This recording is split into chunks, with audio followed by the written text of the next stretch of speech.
Reproduction, bacteria human reproduction.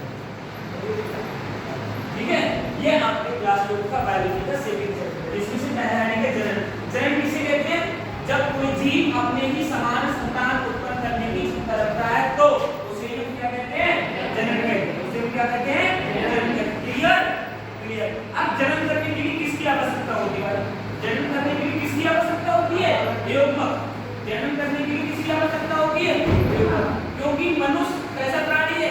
एक लिंगी प्राणी है। मनुष्य कैसा प्राणी है? यूनिसेक्सुअल। यूनिसेक्सुअल यानी कि एक लिंगी प्राणी। कैसा है? एक लिंगी। एक लोगों का निर्माण दोनों में, मानव में दोनों चीजें आती है, मेल भी आता है और फीमेल भी आता है। अब इसमें दो युग्मक होते हैं, एक होता है शुक्राणु, एक होता है अंडाणु। यानी कि मानव में क्या बनता है? शुक्राणु। मानव में मेल में क्या बनता है? शुक्राणु। फीमेल में क्या बनता है? अंडाणु। शुक्राणु किस प्रोसेस के दौरान बनता है? शुक्राणु जन्म के द्वारा। किसके द्वारा? शुक्राणु जन्म के द्वारा। अंडाणु किस प्रोसेस के द्वारा बनता है? फीमेल में अंडाणु। क्लियर? शुक्राणु किसे कहते हैं?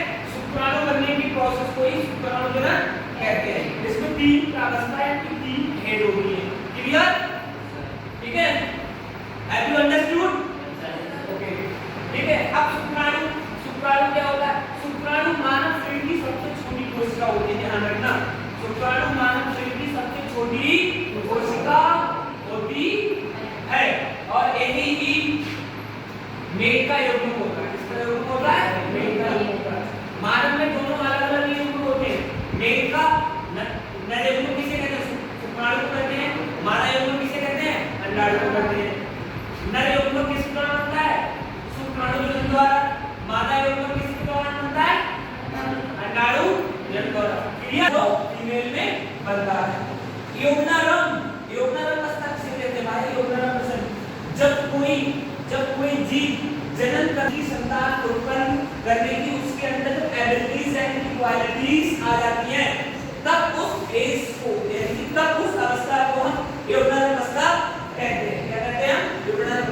कैसे पहचानेंगे? How to recognise? कैसे पहचानेंगे कि किसी व्यक्ति में यौनारंभ अवस्था है? तो बेलक्षण, मतलब कि बेलक्षण, हां वेरी गुड, ऐसे लक्षण जिनको हम देख के पता कर सके, यानी कि हम आइडेंटिटी कर सके। ठीक है कि भाई कि अब यह व्यक्ति जन्म करने योग्य हो गया, तो हम ऐसे लक्षणों को क्या कहते हैं? द्वितीय गौण लैंगिक लक्षण।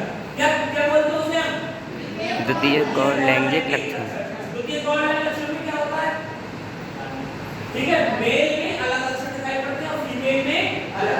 मेल लक्षण क्या होते हैं? शरीर पे मतलब कि दाढ़ी मूंछ का आ जाना, ठीक है, और मतलब कि जो प्राइवेट पार्ट्स होते हैं उनके आसपास बालों का उभर आना। अब एक थोड़ा सा इसमें चिड़चिड़ापन भी हो जाता है और इसमें हार्मोन्स का लेवल क्या होता है? बढ़ जाता है। अगर मासिक चक्र या हम इसको मेंस्ट्रुअल साइकिल कहते हैं। क्या कहते हैं इसको हम? Menstrual cycle. मेंस्ट्रुअल साइकिल ये क्या होता है? इसको ऋतुस्राव भी कहते हैं, इसको मासिक धर्म भी कहते हैं। जब किसी फीमेल में मतलब कि पीरियड्स आना शुरू होता है, लगभग 26 से 28 दिन की क्या होती है? प्रोसेस होती है, जिसके दौरान मतलब कि डिस्चार्ज ओवम, डिस्चार्ज कैसे ओवम?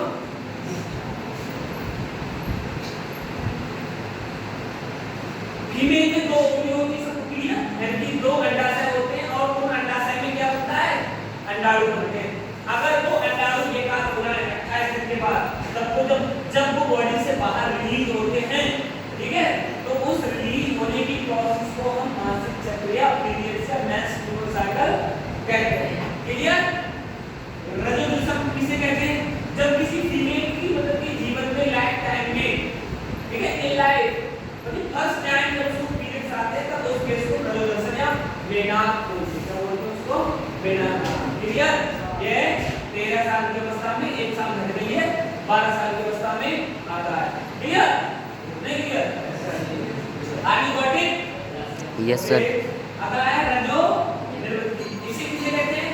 रजो निवृत्ति को जब किसी फीमेल में मतलब कि पीरियड्स का रुक जाना, ठीक है, वो भी नेचुरल कब रुकता है? ये 45 से 50 वर्ष की अवस्था में, ठीक है, 45 से 50 वर्ष की अवस्था में।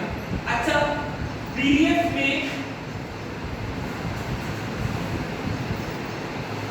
पीरियड्स को मतलब कि एग्रेसिव मतलब कि पीरियड्स को प्रोवोक कौन करता है पीरियड्स को तो कौन से हार्मोन्स है हमारे मस्तिष्क में एक प्रकार की ग्रंथि माध्यम क्या करते हैं पीयूष ग्रंथि करते हैं हम इसे पीयूष ग्रंथि। ये शरीर की सबसे छोटी ग्रंथि होती है बड़ी ग्रंथि कौन सी होती है लीवर है यकृत। छोटी ग्रंथि यकृत।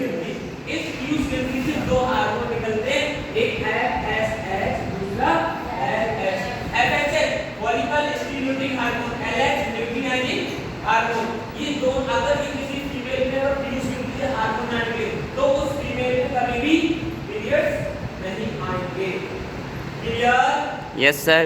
ओके ठीक है समझ गए दोनों की तुलना रखना क्योंकि ये ही दो हार्मोन होते हैं जो मतलब कि ओवरी होती है इन दोनों की क्या करती है मतलब कि उकसाती है मतलब कि ठीक है कि भैया अंडाणु का निर्माण चालू करो कौन सोचो ये कब निकलते होंगे किसे निकलते होंगे अंडरस्टैंड यस सर। क्लियर